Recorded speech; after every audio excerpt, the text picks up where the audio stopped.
Hola, bienvenidos un día más a Canal Enfermero, bienvenidos al programa Entrevista con. Hoy nuestra invitada no es una enfermera, ella de hecho es ingeniera de edificación, pero sí es una persona que ha tenido un contacto muy estrecho con los profesionales de enfermería cuando su vida cambió de repente debido a una enfermedad. Sin embargo, ella supo reinventarse, supo superarse y hasta ganar una medalla en los Juegos Paralímpicos de Tokio celebrados hace unos años.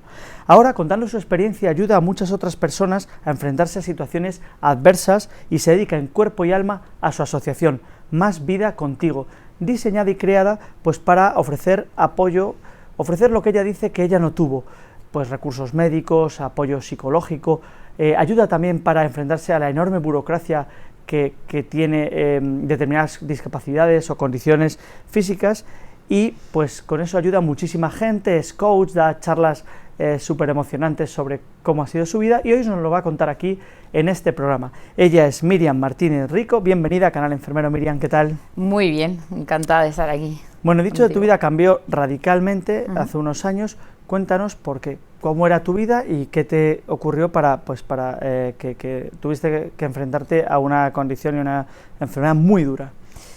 Pues yo siempre digo que tenía una vida normal, dentro del estrés que vivimos y dentro del estar continuamente demostrando, y no solo era a mis circunstancias o cómo yo me moviese, sino tu alrededor, a lo que te dedicas, a tu familia y siempre queriendo más, ¿no? Como pollo sin cabeza, y lo digo y todo el mundo lo entiende.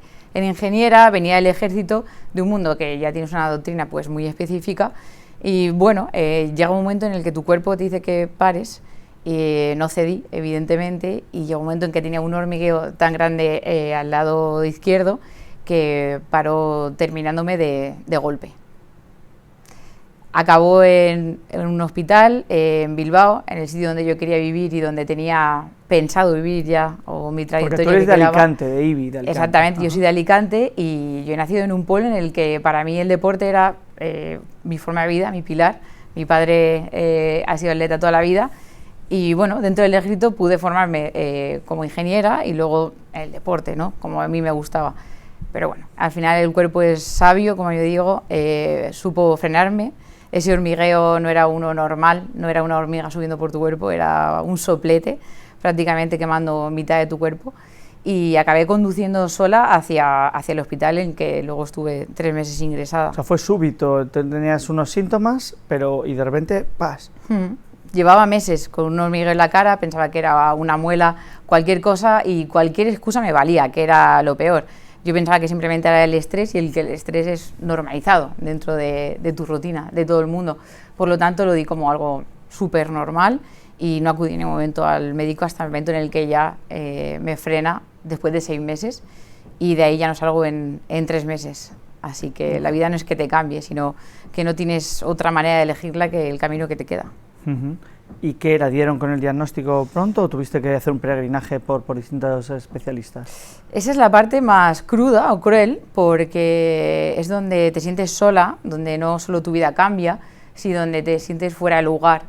Y yo creo que esa es una parte muy cruel, que toda persona cuando su vida cambia por un accidente, una enfermedad o alguien a quien acompañas, ves que su mundo ya no tiene sentido, es muy difícil. Cuando tú estás acostumbrada a tu rutina, a tu día a día y todo te cambia a estar en una cama sin mitad de tu cuerpo, creo que nadie está preparado para eso. Y quien diga que sí, creo que es una mentira o intentar autoengañarse.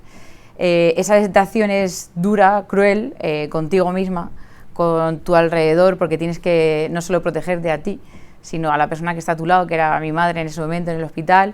Y bueno, el peregrinaje que tú dices está muy bien dicho, porque parece que vas de rodillas, sangrando y desangrándote, porque a veces no se miden las palabras de parte de un médico, sobre todo, no cuidan la parte emocional o psicológica de esa persona que ha sufrido un revés, y llegaron a decirme en un momento determinado que era algo psicológico o de psiquiatría, cuando ya había recibido tratamientos muy duros y mi cuerpo todavía no respondía, y habían pasado como 4 meses, imagínate. ¿Y todo en el hospital, ahí estabas ingresada? Bueno, cuando fui al COI, la verdad, ya no voy a decir el médico, pero bueno, no le tengo muchísimo cariño, tampoco a mi familia, porque no supo medir, y yo creo que tenemos un arma potentísima, que es la palabra, y lo más importante es el acompañamiento, y ahí fue donde mi vida se truncó totalmente, cuando ese médico, en vez de acompañarme, que era lo que necesitaba, para un diagnóstico, me dijo que tenía que ir a psiquiatría, fui, y ahí es donde ya me acompañaron y a día de hoy ya tengo un diagnóstico, pero después de 7 años. 7 años. ¿Y cuál es Una esclerosis múltiple. Esclerosis múltiple, al principio era un Neuro-Becet, que el síndrome de Becet lo tengo, y un síndrome de Stiff-Person, que lo sigo teniendo, pero bueno, eran síndromes y bueno, enmascaraban todo lo demás. Yo siempre he dicho que han hecho todo lo posible por intentar saber qué había, pero el libro llega hasta donde se ha escrito el último punto, y no todo el mundo somos de la misma forma, pero esto, entenderlo es súper complicado y pasa por tu propia aceptación y que te acompañen. Y creo que tuve la gran suerte de que me acompañaron, pero todo gracias al deporte. Si te vuelcas en el deporte, que es algo que también ha servido de vía de escape a muchas personas que han acabado con un problema como el tuyo, que encima afecta a la movilidad. ¿Y cómo es eso? Ya decías que venías de hacer mucho deporte, ¿cómo cambias al deporte adaptado? En un principio no era adaptado, era a las circunstancias que había en ese momento, porque sobre todo era la pierna izquierda, pero es verdad que la negación que yo tenía era que yo quería volver a correr, por lo tanto lo intentamos todo, tanto mi padre como yo, para volver a correr, y eso nos llevó al proceso de ir adaptando lo que pudiésemos. Al muy poco tiempo de intentarlo, creo que no había pasado ni 3 meses, ya me llamó a la selección española para poder entrenar con ellos. Yo mido unos 64 y en la silla todavía mucho menos, pero pesó 50 y algo de kilos. Una persona que lanza peso está por los 80-100 y mide unos 70, unos 80. Pues imagínate, yo llegaba ahí con mis andales un poco turbios y mi poco peso para lanzar y se me daba bien. Pero yo creo que no era la disciplina, yo creo que no era la circunstancia, sino eran las ganas que yo tenía de decir, oye, yo he encontrado mi lugar y de aquí no me voy.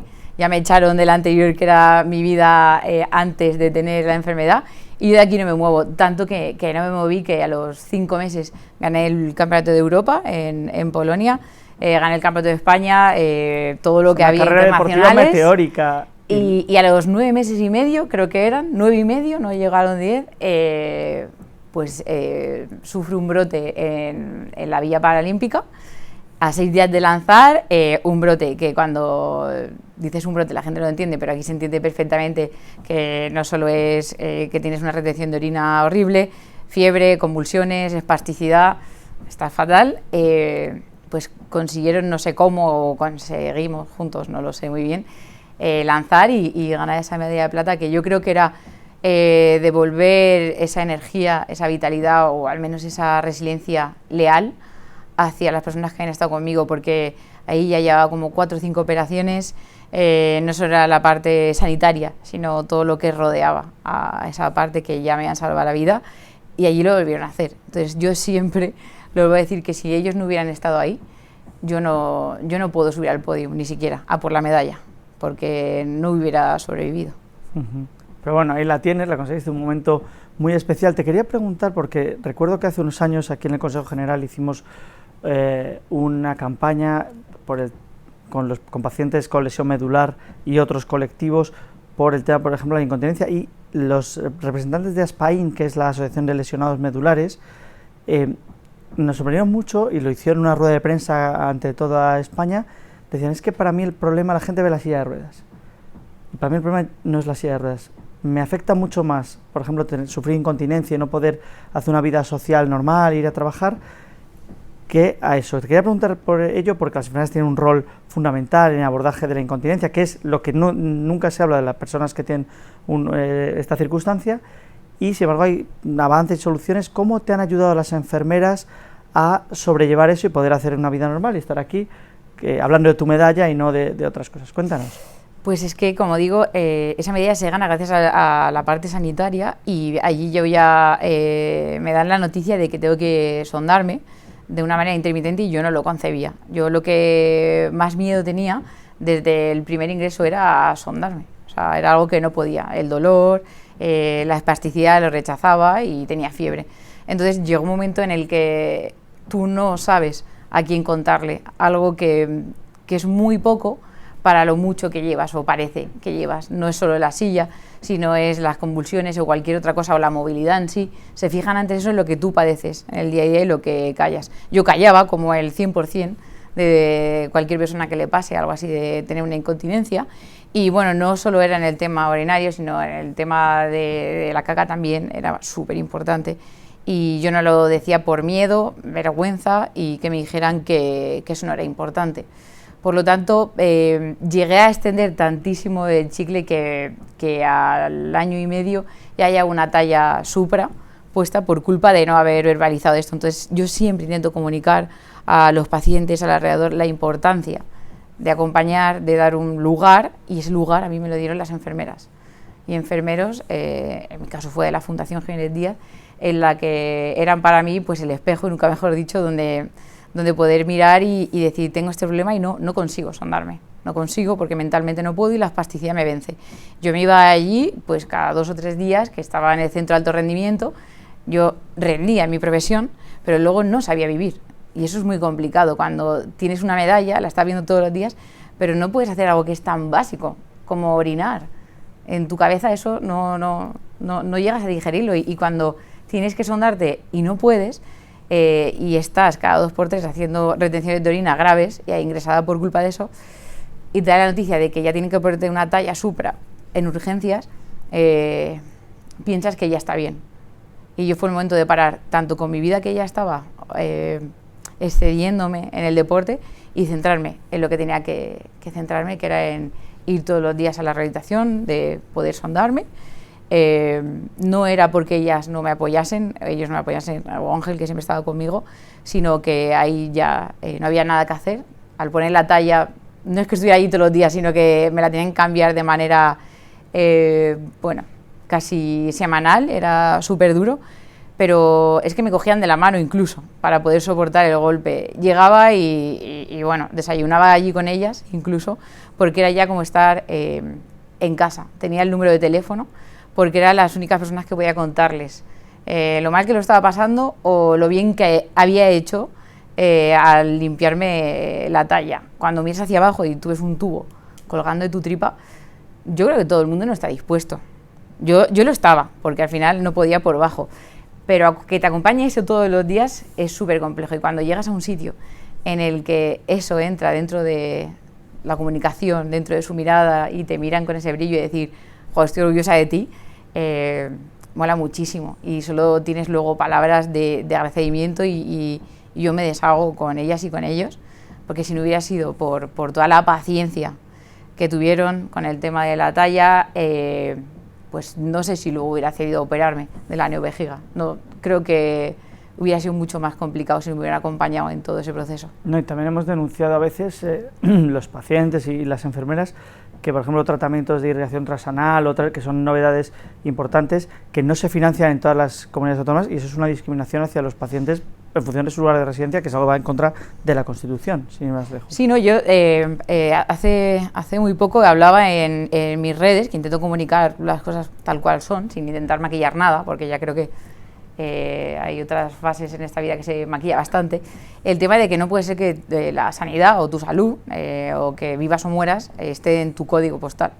No me parece justo que sea 03440, que es el de IBI, y muera más gente que si estás en el 28039, que es Chamberí. Es que no me parece justo, porque es que yo soy la primera persona que recibió ayuda de sanitarios, parte médica, por ganar una medalla. Es que yo lo puedo decir bien alto. Aparte de la Comunidad Valenciana fue nefasto, sobre todo el hospital de Alcoy no fue nada grato.